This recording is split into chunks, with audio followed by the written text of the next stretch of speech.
Olá pessoal, tudo bem com vocês? Estamos aqui na terceira parte e última parte do nosso vídeo, nosso resumo aqui sobre o livro Cuidado do Corpo. Eu espero que até aqui você já tenha aprendido bastante coisas. Tendo ou não lido o livro, eu espero que realmente esse resumo possa te abençoar. O capítulo 8 do livro fala sobre os saudáveis efeitos do jejum. Muitas pessoas consideram o jejum de sua menos importância. Entretanto, nós vemos, por exemplo, Mateus 6 e 16, nós vamos ver que Jesus ensinou o jejum de uma forma direta, dizendo: quando vocês jejuarem, ainda que Jesus não tenha dado mandamentos expressos sobre o jejum, ele acreditava que todos nós iríamos sim jejuar. Inclusive, jejuar é uma disciplina cristã, é uma esperada de todo cristão professo.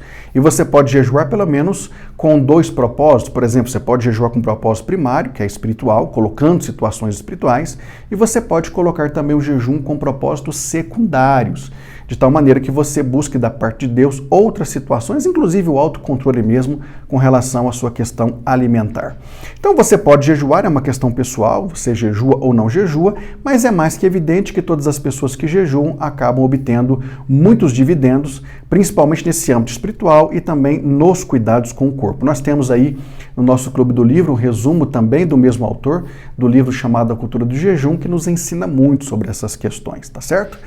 Então não dá, inclusive, para que a gente possa dissociar os cuidados da parte espiritual da nossa vida com os médicos científicos quando a gente jejua. Porque enquanto estamos jejuando, nós temos benefícios espirituais, mas também temos muitos benefícios físicos, tá certo?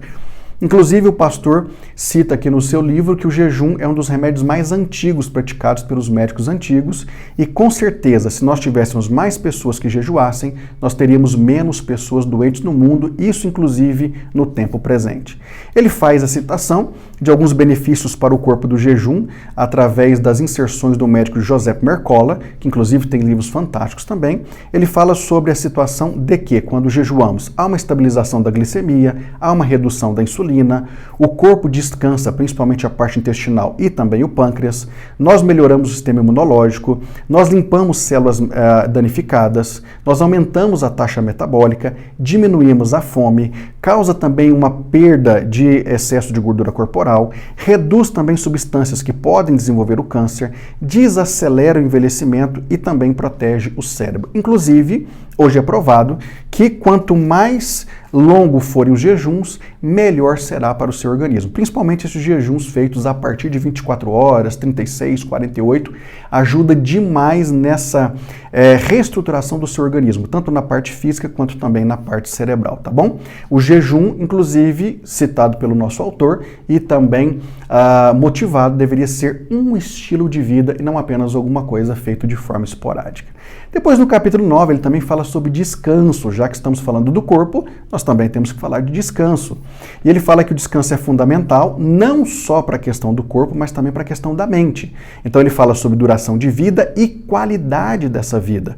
Quanto mais nós entendemos que precisamos descansar, melhor é para nós. Nós não podemos viver uma vida plena através do ativismo, muito pelo contrário.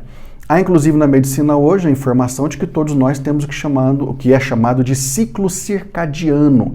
Fabiano, o que é o ciclo circadiano? Grosso modo, nada mais é do que a divisão das tarefas do seu organismo por intermédio dos órgãos através do dia e da noite. Então, durante o dia, você tem órgãos que trabalham de forma mais intensa, à noite você tem outros órgãos trabalhando de uma forma mais intensa. Entretanto, o período do dia, os órgãos estão bem mais ativos e no período da noite, em grande parte, esses órgãos deveriam estar em descanso, fazendo um autorreparo. Portanto, nós precisamos obedecer essa ordem lógica. Claro que de vez em quando você pode quebrar por algum motivo, pode, mas o ideal é que você mantenha uma sequência de obediência ao ciclo circadiano dia e noite para que você possa ter uma saúde cada vez melhor, tá bom?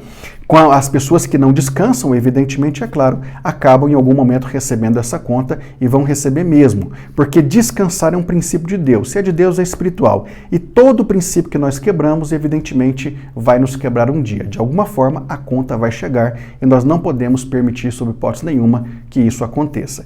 Inclusive, muita gente questiona essa ideia, de ter que descansar, principalmente no período noturno, mas aí fica uma palavra que, inclusive, é mencionada no livro. Será que realmente nós podemos achar que conhecemos melhor o projeto do que o próprio projetista, do que o próprio criador? Se ele fez assim, é assim que tem que ser e ponto final, tá certo? Inclusive, tome muito cuidado com os distúrbios do sono, porque isso vai afetar sua parte física e também sua parte emocional, tá bom? No 10º capítulo, ele fala, evidentemente, incentivando a gente a fazer exercícios físicos, porque vão melhorar a saúde física e emocional num conjunto completo. Nós também, com isso, fazendo atividades físicas, vamos aumentar os nossos anos de vida e, consequentemente, vamos aumentar vida a esses anos. Nós também vamos ter o benefício de sairmos de uma triste estatística, que é o fato de que o Brasil hoje é um país, infelizmente, fora do peso ideal. Nós temos hoje já aí entre 58% e 59% dos brasileiros fora de um peso ideal, portanto, na casa do sobrepeso e obesidade. Pessoas essas que, se já não estão doentes, estão no caminho do adoecimento, e principalmente por conta dessas inflamações geradas pelo excesso de peso, tá certo?